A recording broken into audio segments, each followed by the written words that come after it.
भक्तों को कार्य समर्पण। ओम श्री साईं राम। श्रद्धा और सबूरी के साक्षात स्वरूप, करुणा के अवतार, सगुण ब्रह्मा श्री साईं बाबा के चरणों में कोटि कोटि नमन।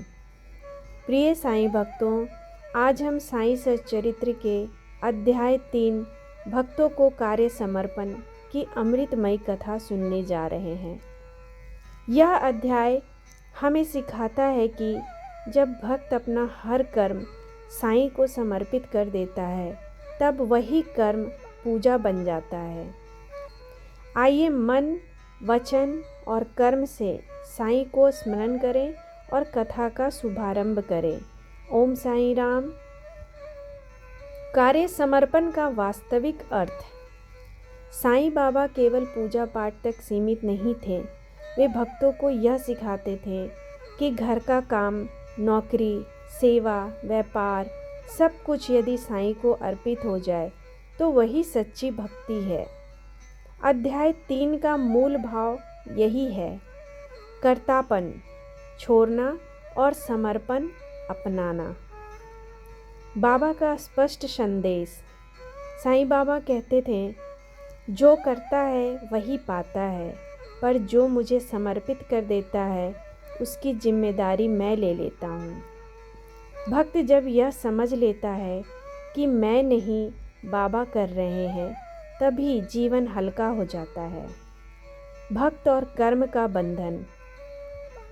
इस अध्याय में बताया गया है कि कर्म से कोई नहीं बच सकता, पर कर्म का भार साईं उठा लेते हैं।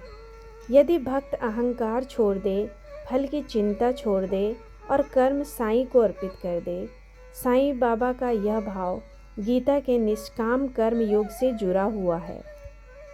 साईं की परीक्षा। कई बार साईं बाबा भक्तों से ऐसे कार्य करवाते थे जो भक्तों को कठिन लगते थे। कभी धुनी की सेवा, कभी भिक्षा लाने का आदेश, कभी मौन रहने की शिक्षा। यह सब कठिनाई नहीं, बल्कि समर्पण की परीक्षा थी। सेवा की सच्ची साधना। बाबा कहते थे, मुझे फूल हार नहीं चाहिए, मुझे तुम्हारा कर्म चाहिए। द्वारका माई की सफाई, गरीबों की सेवा, रोगियों की देखभाल, यही साईं की पूजा थी। जब कर्म पूजा बन जाए, जो भक्त नौकरी करता है और साईं को याद करता है, घर संभालता है और साईं को समर्पण करता है, व्यापार करता है और साईं पर छोड़ देता है, उसका हर कर्म पूजा बन जाता है। साईं बाबा ऐसे भक्तों के हर कदम पर रक्षा करते हैं। फल त्याग का महत्व। इस अध्याय का सबसे बड़ा संदेश, कर्म करो, फल छोड़ दो। जब फल की चिंता जाती है, तभी मन शांत होता है। बाबा कहते हैं, फल तुम्हें नहीं दिखता, पर मुझे सब दिखता है। आज के जीवन में कार्य समर्पण। आज यदि हम ऑफिस जाएं, दुकान खोलें, घर का काम करें या कोई निर्णय लें, तो मन ही मन कहें, बाबा यह कर्म आपको अर्पित है। यही अध्याय 3 का सार है। प्रिय साईं भक्तों, आपने सुनी साईं सच्चरित्र अध्याय 3 भक्तों को कार्य समर्पण की पावन कथा। याद रखिए, जब कर्म साईं का हो जाए, तब चिंता अपने आप दूर हो जाती है। अपने जीवन के हर कार्य में साईं को शामिल करें और फल की चिंता उन्हें सौंप दें। प्रार्थना।